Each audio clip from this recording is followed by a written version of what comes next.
வணக்கம். நான் உங்கள் 5ஆம் தலைமுறை ஜோதிடர் ராம்குமார் ராஜேந்திரன்.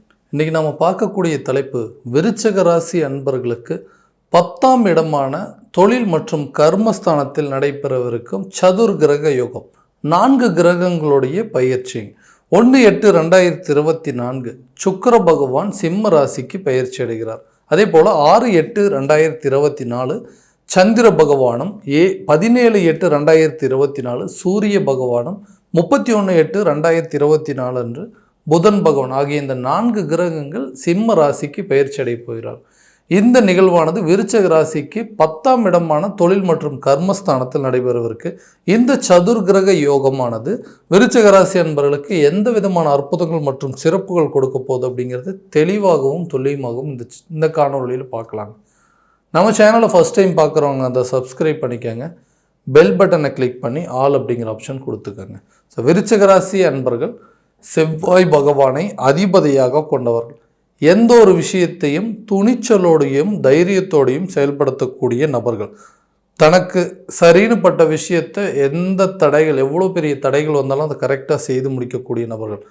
அவ்வளவு சீக்கிரமாக யார் மேலேயும் கோவப்பட மாட்டாங்க. ஆனால் அப்படி ஒரு விஷயம் ஒருத்தர் மேலே கோவப்பட்டாங்க அப்படின்னு சொன்னால் அவங்கக்கிட்ட அந்த கோவத்தினுடைய தாக்கங்கள் அப்படிங்கிறது ரொம்ப ஜாஸ்தியாகவே இருக்குங்க. ஸோ எல்லா விஷயத்தையும் முன்னே ஏன்னா செவ்வாய் பகவான் அப்படின்னு சொல்லும்போது இந்த போர் கிரகம் ரத்த கிரகம் அப்படின்னு சொல்லி நிறையவே சொல்லலாங்க. ஆனால் பொறுமைசாலியாக இருக்கக்கூடிய நபர்கள் தனக்கு ஒரு பிரச்சனை வராத வரைக்கும் மட்டும்தாங்க. ஸோ இந்த விருச்சக ராசி அன்பர்களுக்கு கடந்த சில காலகட்டங்களில் பார்த்திங்க அப்படின்னா வேலை ரீதியாக எடுக்கக்கூடிய முயற்சிகள் எல்லாமே பெரிய அளவில் தடை அப்படிங்கிறது பட்டுகிட்டே இருக்குது.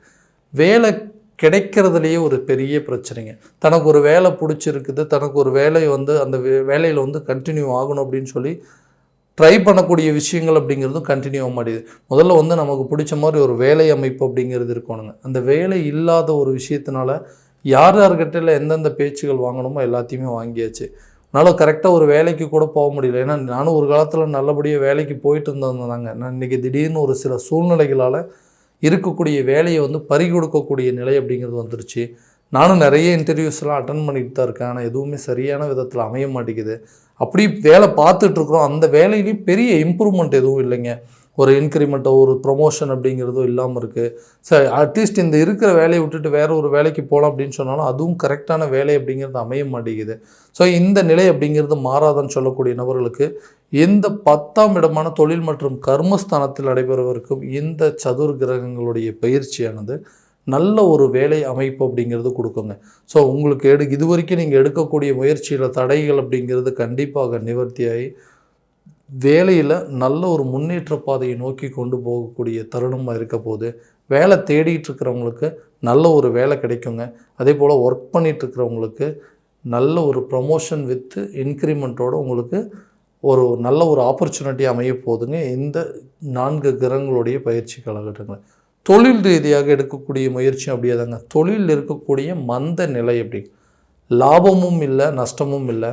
அதாவது ஒரு பொருளை வாங்கி போட்டாச்சு, அதை எப்படியாவது விற்கணும் அப்படின்னு நினச்சி எடுக்கக்கூடிய முயற்சியும் தடைபட்டுகிட்டே இருக்குது.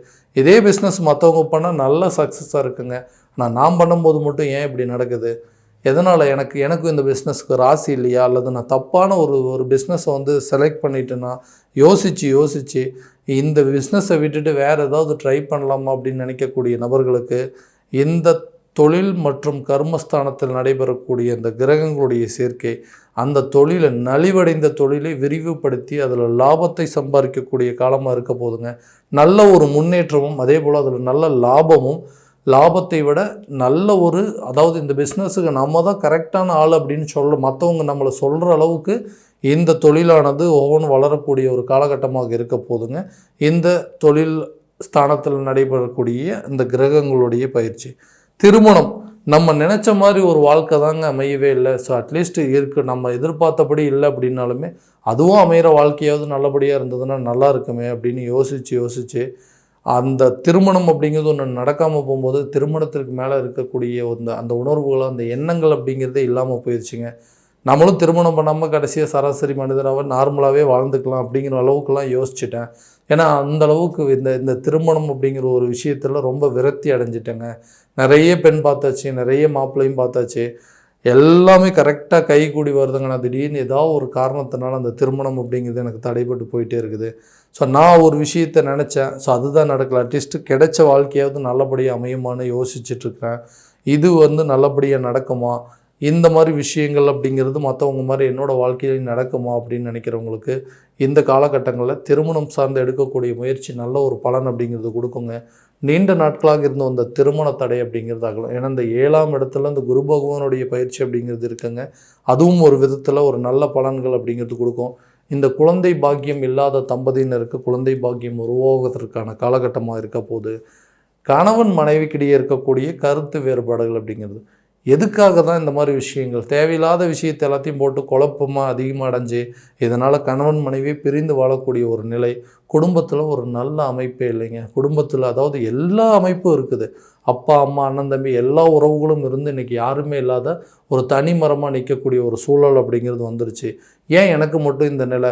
நான் யாருக்குமே எந்த விதத்துலையும் கெடுதல் கூட பண்ணதே கிடையாது. ஆனால் என்னை மட்டும் பார்க்கும்போது எல்லாருமே விரோதியை பார்க்குறாங்களே. சொந்த குடும்பத்திலேயே என்னை பகையாளியை பார்க்கக்கூடிய ஒரு நிலைக்கு தள்ளப்பட்டுட்டேன். என்னுடைய குடும்ப அமைப்புகள் சரி வராதா? எல்லாருமே ஒன்றா சேர்ந்து உட்காந்து சாப்பிட்டே ரொம்ப வருஷம் ஆயிடுச்சுங்க.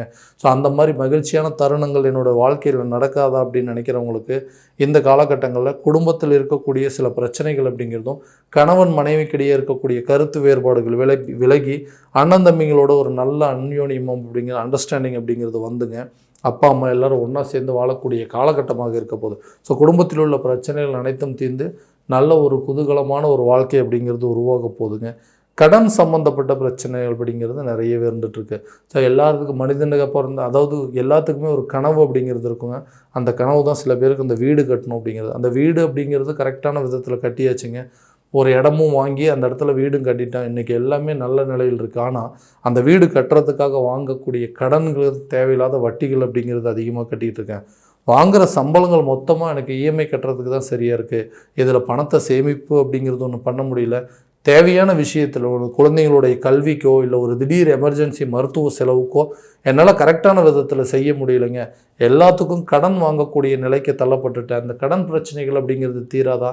ஏதாவது ஒரு தருணத்தில் இந்த கடன் இல்லாத ஒரு வாழ்க்கையை வாழ முடியாதான்னு யோசிச்சுட்டு இருக்கக்கூடிய நபர்களுக்கு இந்த காலகட்டங்களில் அதாவது இந்த ஏதாவது ஒரு விதத்தில் இந்த கர்ம வினைகள் அப்படிங்கிறது நமக்கு தீரக்கூடிய காலகட்டமாக இருக்க போதுங்க. நல்ல ஒரு அதாவது எதிர்பார்த்த இடத்துலேருந்து ஒரு பணம் வரவோ, ஒரு பேங்க் மூலமாக நீங்கள் ஒரு லோன் அப்ளை பண்ணியிருந்தீங்கன்னா அந்த லோன் கிடச்சி இந்த கடன் எல்லாம் அடைக்கிறது, இல்லைனா பூர்வீக சொத்துக்கள் சில விற்பனை செஞ்சு அது மூலமாக வரக்கூடிய பணத்தை வச்சு இந்த கடனை அடைக்கிறதோ, இல்லை தாய் தந்தையார் உறவு முறைகளில் வரக்கூடிய சில சொத்து பத்துக்கள் அப்படிங்கிறது உங்களுக்கு கை கொடுக்கக்கூடிய காலமாக இருக்க போது இந்த சதுர்கிரக யோக காலகட்டங்களில். அடுத்ததான் அந்த உடல் ரீதியாக இருக்கக்கூடிய பாதிப்புகள். எப்போ பார்த்தாலும் ஏதாவது ஒரு பிரச்சனை வந்துகிட்டே இருக்குங்க. நல்லா நார்மலாகவே இருக்க முடியல. உடல் அமைப்பு அப்படிங்கிறது சீராகவே இல்லைங்க. ஒன்று போனால் ஒன்று வந்துகிட்டே இருக்குது. இந்த உடல் அப்படிங்கிறது நல்ல ஒரு முன்னேற்றம் அப்படிங்கிறது கொடுக்காதுங்களா? ஆரோக்கியமான ஒரு வாழ்க்கையை நான் வாழ முடியாதா? சரியாக தூக்கமே இல்லை, பசி எடுக்க மாட்டேங்குதுங்க, நல்லா தூங்கி ரொம்ப நாள் ஆயிடுச்சுன்னு யோசிச்சுட்டு இருக்கிறவங்களுக்கு இந்த காலகட்டங்களில் உடல் ரீதியாக இருக்கக்கூடிய பாதிப்புகள் அப்படிங்கிறது கட்டாயமாக விலகுங்க. குழந்தைகளுடைய கல்வியில் நீங்கள் எடுக்கக்கூடிய முயற்சி நல்ல பலன் அப்படிங்கிறது கொடுக்கும். வெளிநாடு சென்று சில பேர் படிக்கக்கூடிய யோக காலமாக இருக்க போதுங்க. தான் நினைத்த இடத்துல நினைத்த கல்லூரியில் போய் படிக்கிறதுக்கோ இல்லை நினைச்ச படிப்பை படிக்கிறதுக்கான ஒரு சூழலான எல்லா வகையான சூழல் அப்படிங்கிறது இந்த காலகட்டங்கள் அமையுங்க. ஸோ கடன் பிரச்சனைகள் முழுமையாக தீர்ந்து குடும்பத்தில் இருக்கக்கூடிய உறுப்பினர்களுடைய ஒற்றுமை அப்படிங்கிறது நல்ல ஓங்கி வாழக்கூடிய ஒரு காலகட்டமாக இருக்க போது, நீங்கள் செய்யக்கூடிய தொழில் மற்றும் வேலையில் நல்ல ஒரு லாபம் கிடைக்கக்கூடிய ஒரு காலகட்டமாக இருக்க போதுங்க.